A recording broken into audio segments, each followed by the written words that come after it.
Mabait na, masipag pa, yan ang dapat tularan ng mga kabataan. Dahil imbis na nasa bahay lang at nagsiselfone, dito ay busy-busy siya sa kanyang negosyo. Shoutout sa mga kabataan dyan. Manong ulam. O sa mga kabataan dyan, huwag kayo puro cellphone. Galaw-galaw din. At sino ba naman ang hindi mapapatigil pag ganito kadami ang tao? Hello po.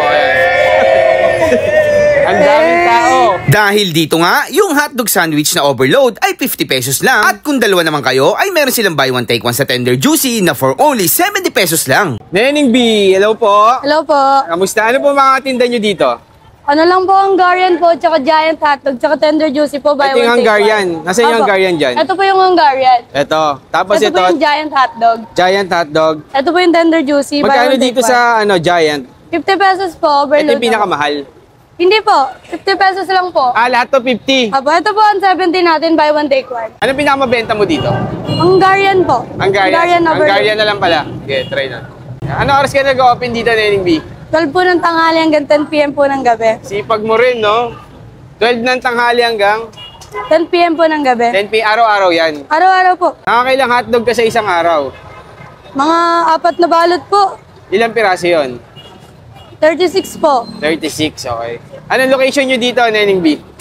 Sana lang po, ilalim po ng LRT Carriedo. Pagbaba lang ng station, no? Apo, Saan ba pagbaba yan lang ito? po. Grabe yan, guys. So, si Neneng B support natin. Yan.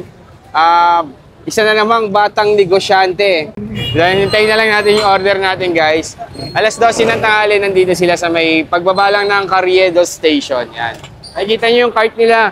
Yan, guys. Sobrang daming tao dito. Ayan, pinipilahan agad sila. Ayan, hello po. Ayan. Ang daming tao. Kakabukas lang ni Neneng B. Ganun yung tao dito. Ito na yun, Neneng B, Hungarian. Ito na po yun, Hungarian overload. Thank you, Neneng B, ha. Thank you po. So yung mga food trip, bago tayo magtikiman time, syempre kasama pa rin natin yung ating Grain Smart Rice Coffee. Low calorie and decaffeinated. Ang kape na gawa sa bigas. Meron yung mangosteen, okralin, moringa, grapeseed. Napakadami, may barley. Tapos yung sugar na, yung sweetener na ginagamit niya is stevia. So napadayo na nga tayo dito kay Neneng B. Guys, isa na namang batang negosyante. Yan, tinitinda niya Hungarian. Meron din siyang mga hotdog na Tender Juicy. Yan, tikman natin yung kanyang ayan, napakalaki. Tsaka ang daming tao dito, guys, kay Neneng B. Ayan. Kaka-open lang nila. Ayan, Lods, pasila mo. Ang dami, no? Grabe. Ganun kadami. Tikman natin ito. Ang sarap din.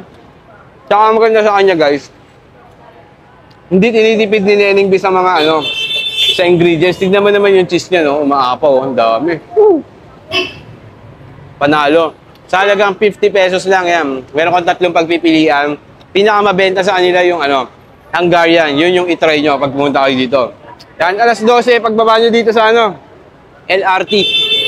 Solid.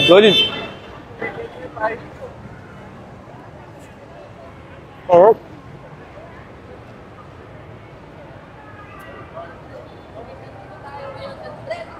Yan, dahil na kayo dito.